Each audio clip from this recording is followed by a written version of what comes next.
Tiago 1,27 vai dizer que a religião pura e verdadeira é cuidar dos órfãos, das viúvas e dos necessitados. Então o Natal precisa acontecer aqui fora, porque Jesus está aqui fora. Jesus está entre os excluídos. Nós costumamos falar sempre que não tem como ignorar. A Bíblia toda traz uma mensagem de prioridade aos mais pobres. Desde escolher um povo pequeno como Israel, desde Jesus nascer na Galileia, ser criado na Galileia, nasceu em Belém e ser criado na Galileia, desde ele começar os seus apóstolos como os homens mais simples. Então Deus tem um chamado. Na primeira vez que Jesus se manifesta como Messias, em Lucas 4,18, ele cita o profeta Isaías dizendo: eu vim trazer boas novas aos pobres. Então a grande mensagem é essa: a igreja precisa comunicar aos pobres que o reino de Deus já veio. A fome da alma, ela consegue ser um pouco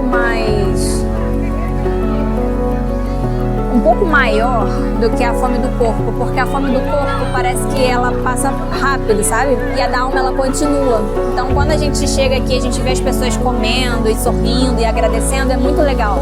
Só que existe um pós que a gente não tá perto. E a gente, às vezes, não pode fazer muita coisa. Então, por mais que eles comam e se alimentem e fiquem bem assim, eu acho que a fome da alma, ela permanece ali e é uma coisa que a gente provavelmente não consegue suprir.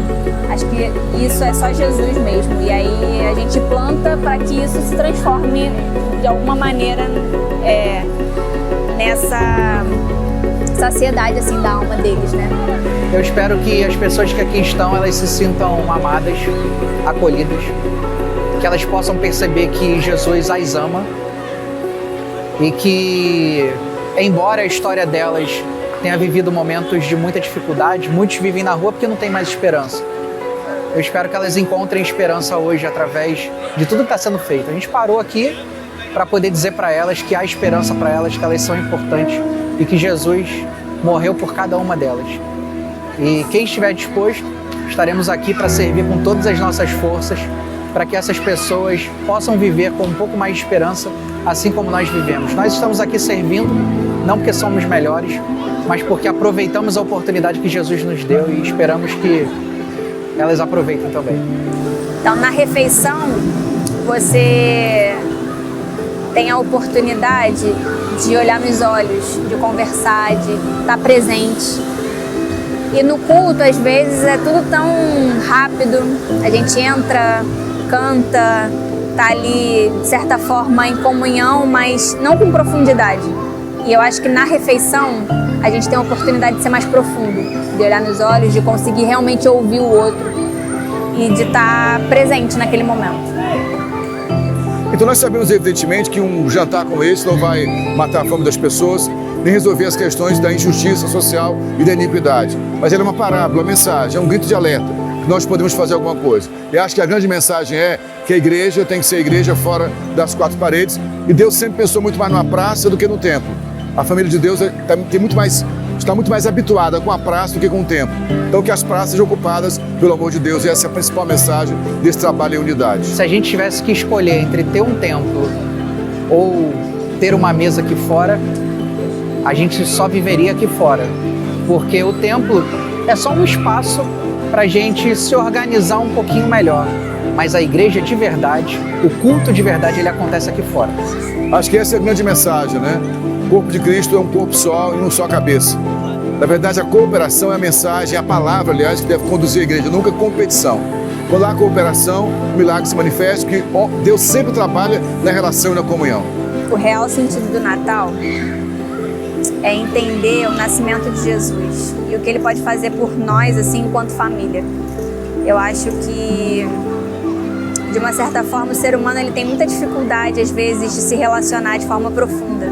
E eu acho que o Natal ele é como se fosse um ciclo que encerra e outro que começa. E nos dá uma oportunidade de talvez olhar para dentro, de perceber se aquele lugar ali que a gente está, ou se a família que a gente tem, se a gente está conectado, se a gente não está. Eu acho que o Natal dá esse sentimento pra gente, assim, pra gente meio que avaliar como que tem sido até ali, né? Como que foi aquele ano até aquele momento. E pra mim o verdadeiro sentido do Natal é o nascimento de Jesus e é como ele tem o poder de fazer na vida de pessoas coisas que nós mesmos não podemos fazer. Então isso para mim faz muito sentido. A gente começou a entender isso porque a igreja, de um modo geral, sempre olhou o ser humano apenas como uma alma a ser salva. E a gente começou a perceber que as pessoas, elas têm necessidades além das necessidades espirituais. As pessoas têm necessidades biológicas, psicológicas, sociais e também espirituais. E ser uma igreja dentro das quatro paredes significa apenas um culto litúrgico. Então, quando a gente sai das quatro paredes e vem para uma praça, por exemplo, servir os nossos irmãos, aqui está acontecendo não só uma distribuição de comida. Aqui a gente tem um posto de atendimento com profissionais da área de saúde que encaminham pessoas para centro de recuperação, pessoas que são usuárias de drogas. A gente tem pessoas aqui prontas para acolher irmãos que vivem em situação de rua, que têm problemas de saúde mental. Na maioria das vezes, as pessoas precisam de um estender de mão, elas precisam de uma oportunidade para melhorar de vida. Então, foi nesse momento que a gente começou a olhar o ser humano de forma integral, corpo, mente, espírito, que a gente entendeu que precisávamos ir além das quatro paredes e entender que a igreja é uma família, não é um prédio. A gente participou uma vez de um Natal, exatamente no dia do Natal, dia 24 de dezembro, de um Natal solidário no centro do Rio, há muitos anos atrás. E aí a gente pôde ver a alegria daquelas pessoas de ter um Natal em família, coisa que elas não tinham há muito tempo, ou por morarem na rua, ou por não terem família mais. E aí quando a gente viu a alegria daquelas pessoas de poder desfrutar de um momento daquele, num lugar assim que não era propício, né, que era a própria rua, e eles estavam sorrindo, as pessoas estavam se abraçando, estavam sentindo mesmo aquele sentimento de Natal que a gente tem geralmente. E aí naquele momento a gente pensou, cara, e se a gente fizesse uma coisa dessa? Só que a gente na época participava desse Natal porque nós fazíamos parte dessa igreja. E aí quando a gente veio, a gente se mudou de um bairro para outro, né? E aí no bairro que a gente estava não tinha esse tipo de movimento. E aí a gente decidiu fazer um Natal diferente aqui também, porque a gente viu que pessoas eram muito tocadas e podiam ter uma ceia de Natal ou um momento de família, mesmo não tendo mais família. Então a gente decidiu fazer ou começar esse movimento aqui na Baixada, aqui em Mesquita, que é onde a gente mora hoje. E aí foi aqui que a gente resolveu fazer isso acontecer. Tem sido muito legal. Eu não tenho ilusão de achar que esse momento aqui vai ele por si só mudar o coração de pessoas que estão vivendo. Nós já trabalhamos há algum tempo com pessoas em situação de rua.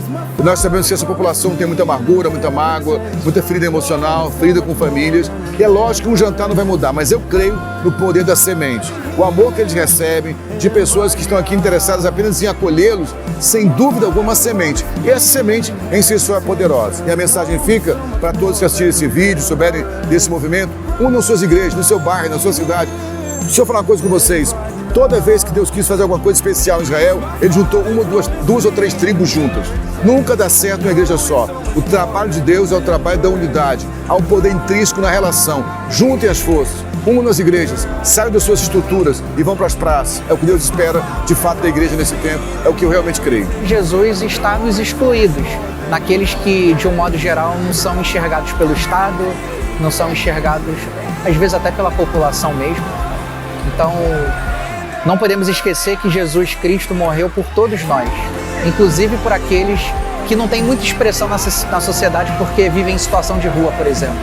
Mesmo no meio das dúvidas, das incertezas, mesmo no meio das dificuldades, mesmo no meio de coisas que, de uma certa forma, a gente entende que não é bom, Jesus ele tem o poder de entrar naquilo e mudar completamente.